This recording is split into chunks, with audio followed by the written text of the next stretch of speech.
See, there's this key difference that sets us apart from having imposter syndrome.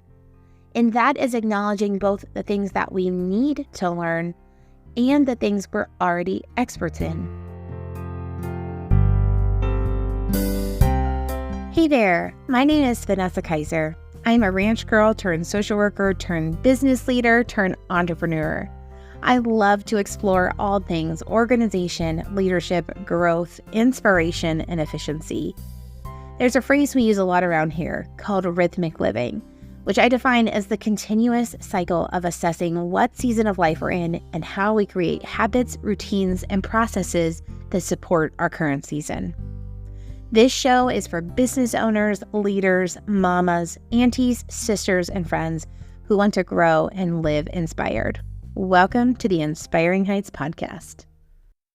As a lover of seasons, I've been thinking about how fun it would be to have a seasons change series on the show. So may I present to you the first of 4 in the 2024 Seasons Change series. Today, we will, of course, be discussing spring, and then in a few months, summer, then fall, and we will end with winter. For each episode, we will open with some content that we can learn from the natural season ahead of us and end the show with a few practical tips for the specific time of year. I say this about almost every season, with maybe the exception of summer because, heat. Gross. But I absolutely love springtime, especially on the homestead. There's a lot of new life coming into the world. Babies are being born in the livestock, trees are starting to bud again, the grass is coming back to life, and oh, the smell. Is there anything better than the smell of spring? I don't know if you have ever watched a baby animal, but like human babies who can't hold their heads up on their own when they're first born, baby animals, like calves, deer, lambs, are very wobbly on their feet when they're born. It takes some time out of the womb before they can stand on their own 4 legs with grace, or frankly, without even falling over. And I got to thinking of how true that is of us as we step into something new. Like the new life that spring brings, new adventures, new jobs, new relationships, new locations can have us feeling a little wobbly. As I've been working on what this next adventure for Inspiring Heights is going to look like, I've been diving into a lot of information from different resources. Books, podcasts, online courses, conversations with those who have gone before me, etc., etc. And honestly, a few weeks ago, I started to feel some of the overwhelm. Where to start, what to focus on, who to believe, what system is actually the best. And here's the deal. The feeling of overwhelm is not siloed to starting a business. It expands to starting new jobs, leading new teams, choosing an education path for our kids, entering into a new relationship. There are a lot of people who are experts, who truly have gone before us and learned things the hard way and are willing and open to sharing their experiences with us so that we too don't have to make those mistakes. And wow, that is a wonderful and amazing gift. If we attempt to soak in all of the information from all of the experts on the topics that we're looking to grow in, we won't actually make progress. Much like the calves who start by only eating milk from their mamas, not the hay that's fed to their mamas, we too need to start with digestible nutrients. We need the information we are consuming to meet us where we are, not where we want to be in 10 years, or frankly, even 10 months. Sure, we want to be fantastic leaders, but if we don't understand the fundamentals of active listening and open communication, there's really no sense in overwhelming our brains with detailed plans about taking the team to new heights. We need to start at the beginning. That's easier said than done, though, am I right? When there is something new and exciting in front of us, it's human nature to want to know all the things we need to know to be an expert right this minute. It requires much more discipline to break down information consumption to the right order in the right time than it does to simply overconsume and live in a constant state of overwhelm. But can we get honest about what happens when we live in a constant state of overwhelm? If we threw a baby tomato plant in the ground on April 15th because the sun is shining and it's 72 degrees, the tomato plant will only live until it freezes again, which in the Midwest would probably be the exact same night that we planted it. Much like that tomato plant, if we consume too much too quick, the task in front of us will fade. If we don't give time to allow the fundamental roots of the things in front of us to grow, we are building on topsoil, and we will likely get swept away in the first heavy rain. Speaking of a desire to be an expert, let's dive into that for a moment. Have you heard of this pesky little thing called imposter syndrome? Imposter syndrome is defined by BetterUp as, quote, the condition of feeling anxious and not experiencing success internally despite being high-performing in external objective ways. This condition often results in people feeling like a fraud or a phony and doubting their abilities, end quote. When we are starting something new, we have a lot to learn.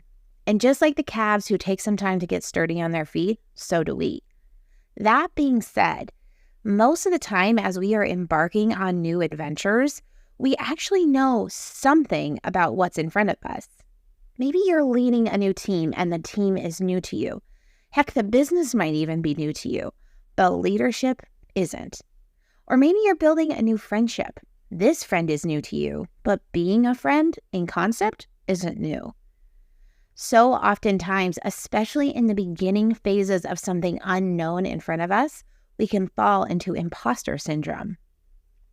We are focused on what we don't know instead of what we do know. We feel like the unknown outweighs any expertise that we might have on the known. When I was first starting out as the firm administrator of this last firm that I was a part of, I felt this to my bones. I really didn't know that much about accounting. And while, yes, I had led people, and yes, I had built strategic plans, and yes, I had worked on budgets for several years in my career at that point, I felt like a fraud because I had never led a team this big, because I didn't know much about the difference between a 1099 and a W-2, and because I was a people expert, not really a numbers expert. And the truth of it is, I had a lot to learn. I had to learn about the processes and workflow of accounting. I had to learn about the personalities of all the stakeholders, including staff, leaders, and owners. I had to learn about the software that the firm used, how to negotiate contracts, and how to choose insurance policies that were right for us, and honestly, so much more. I did have a huge mountain of knowledge to climb, and still, I had a very solid foundation. I knew how to lead people. I knew how to help steer the ship strategically. I knew the fundamentals of budget. I knew how to implement processes and procedures that would lead to efficiency and growth. See, there's this key difference that sets us apart from having imposter syndrome, and that is acknowledging both the things that we need to learn and the things we're already experts in. Just like the trees coming back to life in the spring, their buds are new, and this is a new year that might bring new challenges that they have to adapt to. But they've done this before.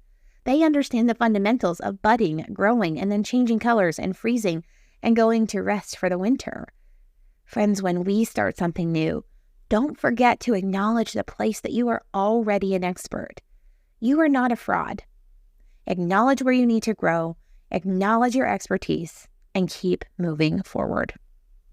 One final thought we can learn from the nature of this spring season. Whenever we dabble in a new adventure, we should expect to fall, to fail, and to misstep. Remember those wobbly legs of the lambs and the calves?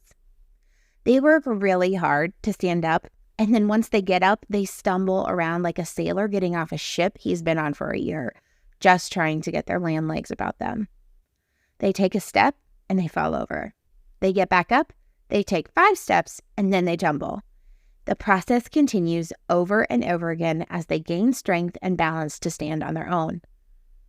This is so much like what happens to us if we're willing to stand back up when we fall down. I recently finished reading a book called The Gap and the Gain. The premise of the book is that if we are constantly comparing ourselves to where we want to be instead of where we came from, we will be chasing happiness our entire lives, but never actually coming to achieve it.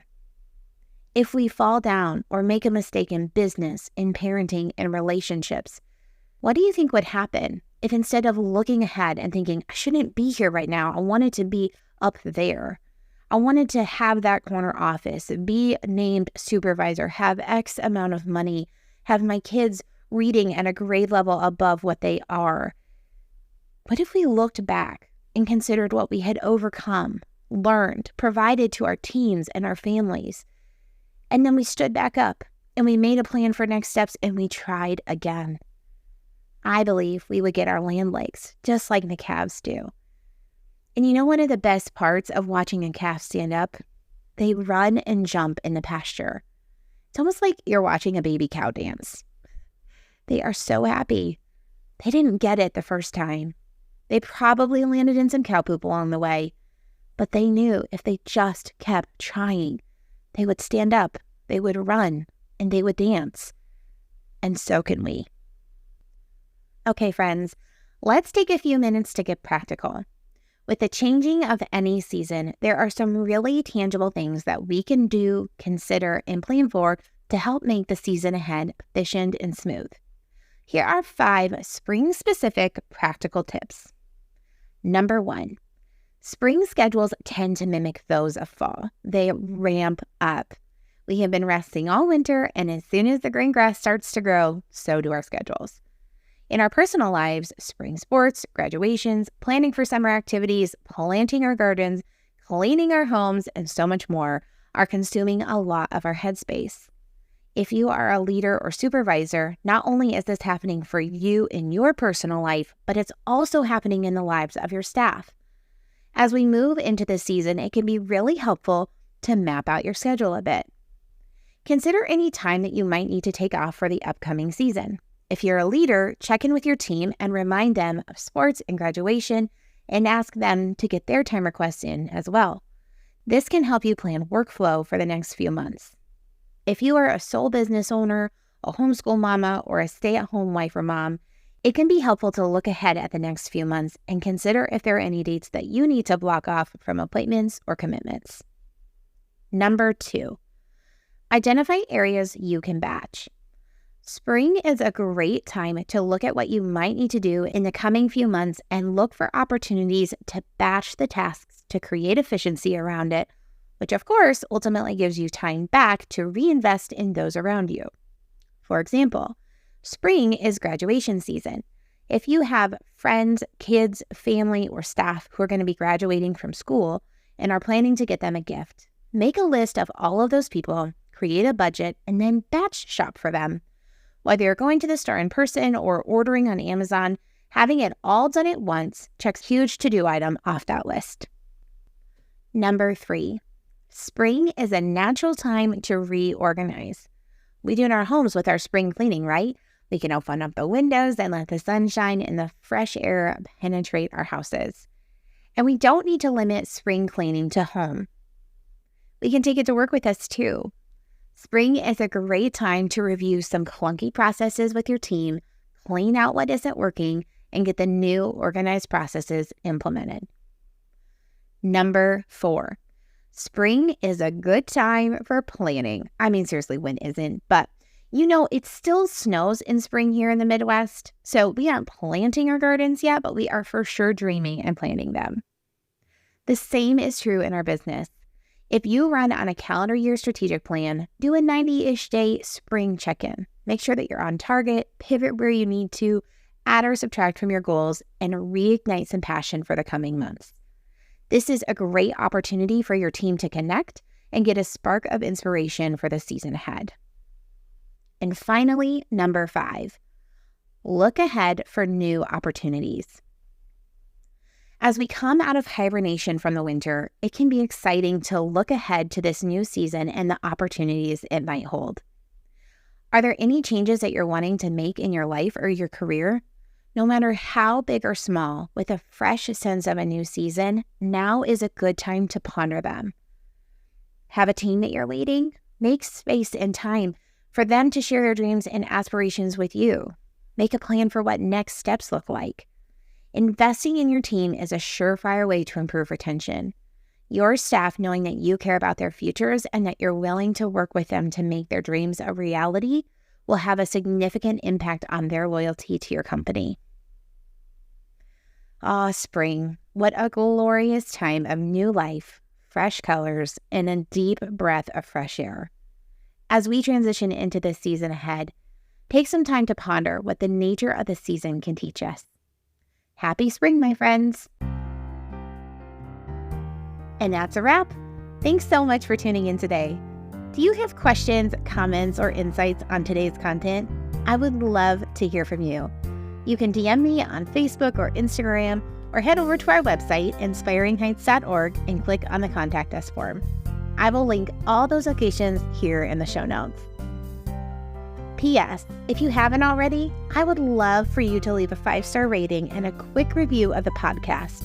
This helps get our content in the hands of new listeners. Don't forget to sign up for the newsletter and follow us on social media for rhythmic doses of inspiration. All right, friends, take a deep breath and be inspired where your feet are. Bye for now.